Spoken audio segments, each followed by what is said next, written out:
Have you ever done something in anger, only to discover the person you hurt was the very one who once saved someone you love? This is the story of a man whose rage destroyed a small flower shop in a single night, and the truth he uncovered the next morning that changed his life forever. The rain poured heavily that evening, tapping against the glass windows of a small flower shop called Lily Bloom Florals. Inside, soft yellow lights warmed the cozy space. Rows of roses, lilies, and sunflowers filled the air with a gentle fragrance. Behind the counter stood Emma Carter, carefully tying a ribbon around a bouquet for a customer. Emma loved flowers because they reminded her that even the most fragile things could bring hope. She had opened the shop 3 years earlier after years of working as a nurse. Life hadn't been easy, but the shop had become her quiet sanctuary. Across town, however, someone else was having the worst night of his life. Daniel Hayes slammed his car door in frustration. His expensive suit was soaked from the rain, but he didn't care.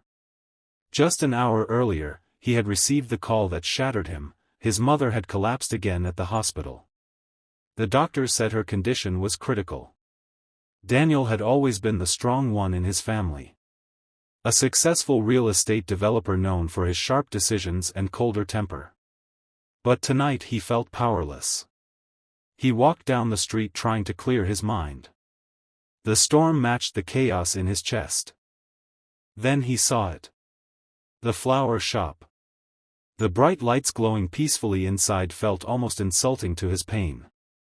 In that moment of anger, it seemed like the world was mocking him. Daniel remembered something that made his fists clench tighter.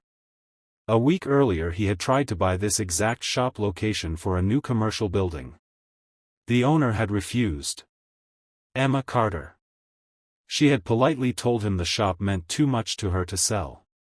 Now his mind twisted that memory into blame. If she had just sold the place, he wouldn't have wasted time arguing with lawyers and paperwork while his mother's health worsened.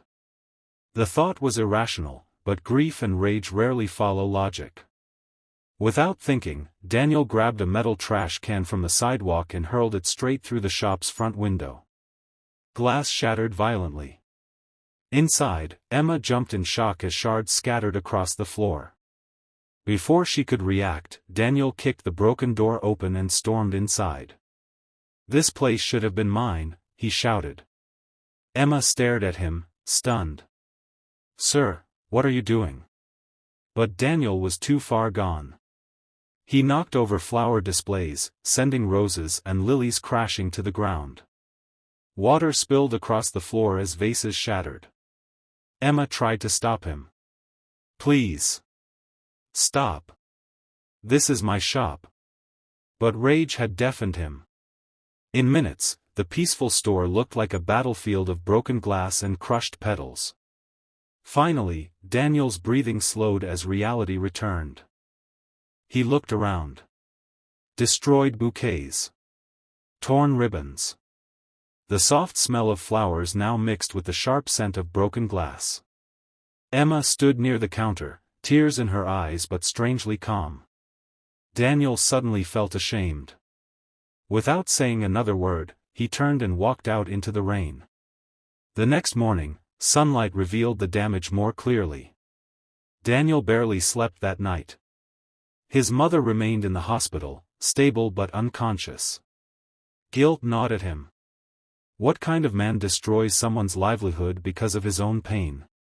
He drove back to the flower shop, determined to apologize and pay for the damages. But when he arrived, something unexpected stopped him. Emma was outside, sweeping broken glass. Despite everything, she was quietly cleaning the mess alone. Daniel approached slowly. I came to apologize," he said awkwardly.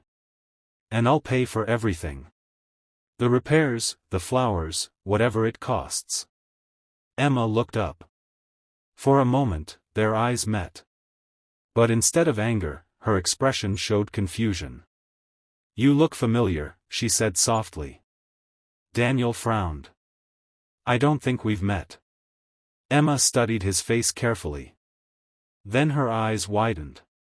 "Wait, your name is Daniel Hayes, isn't it?" Yes, how do you know that? Emma hesitated before speaking. Because 3 months ago, your mother almost died. Daniel froze.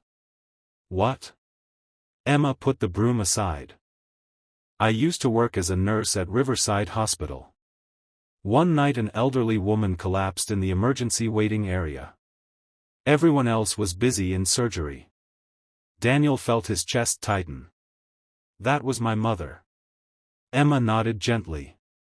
She had a severe allergic reaction. Her breathing stopped for a moment. I gave her emergency treatment before the doctor arrived. If we had waited even 2 more minutes, she paused. She wouldn't have survived. Daniel's heart dropped. You saved her? Emma nodded. But then she added something even more surprising. I never told anyone because helping people was just part of my job. Daniel stared at the broken shop around him. The flowers crushed beneath his shoes. The shattered windows. The destruction caused by his anger. And the woman standing in front of him was the one who had saved the most important person in his life. The weight of that truth felt unbearable. I destroyed your shop, Daniel whispered. Emma gave a small, sad smile.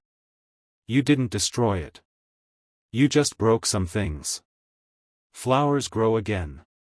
But Daniel shook his head. No. I broke more than flowers. He looked around the ruined space. Tell me how much everything costs. I'll fix it. Emma crossed her arms gently. Money won't fix everything. Daniel looked up nervously. What do you mean? Emma pointed at the shop. These flowers represent people's stories. Weddings. Apologies. New beginnings. Yesterday you destroyed dozens of moments meant for someone special. Daniel felt the words hit deeper than any insult. For the first time in years, the powerful businessman felt small. Then Emma surprised him. If you really want to make things right, help me rebuild. Daniel blinked. Help you? She nodded. Yes. With your own hands. And so began something neither of them expected. For the next few days, Daniel returned every morning. Not in a suit. But in work clothes. He swept floors. Fixed shelves. Replaced windows. Carried fresh flower shipments. At first it felt awkward. But slowly, something changed. Emma noticed he wasn't the arrogant man she first assumed. Beneath the anger was someone exhausted by responsibility and grief. And Daniel discovered Emma wasn't just kind, she was strong. She had opened the shop after losing her father and quitting nursing due to burnout. Flowers had helped her heal.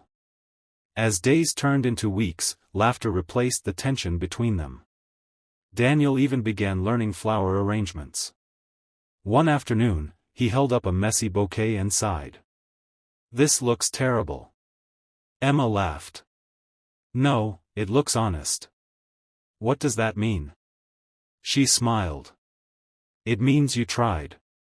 Their eyes met. And something quiet and warm passed between them. One evening Daniel received a call from the hospital. His mother had finally awakened. When he rushed into her hospital room, she smiled weakly. I heard you met the angel who saved me.